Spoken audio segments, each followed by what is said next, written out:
কি দেখতে যেমন লোভনীয়, খেতে কিন্তু তেমনই টেস্টি হয়েছিল বন্ধুরা। কি বলুন তো এটা? এটা হলো আম। এই যে কি প্রজাতির আম আমি নিজেও জানি না। এত ছোট, ছোট আর দেখতে এত কিউট, বাজারে দেখেই আমি কিনে ফেলেছিলাম। কিন্তু বাড়িতে এসে আর এটাকে কাটতে পারছিলাম না। তাই এই পদ্ধতি অবলম্বন করে একটা রেসিপি বানিয়ে ফেললাম। ১ম এ আমগুলোকে ভালো করে জলে সেদ্ধ করে নিলাম এবং নামিয়ে ঠান্ডা করে নিলাম। দেখুন পাকা আমের মতো হয়ে গেছে। এবার ধীরে, ধীরে এর খোসাটা আমি ছাড়িয়ে নিচ্ছি।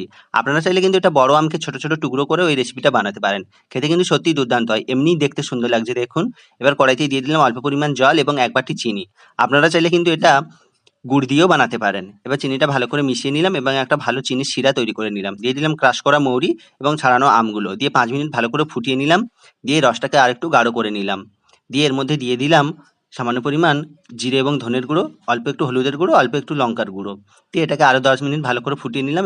কিন্তু মনে রাখবে আঁচটা কিন্তু একদমই বাড়াবেন না। লাস্টে দিয়ে দিলাম অল্প বিট লবণ, দিলেই প্রস্তুত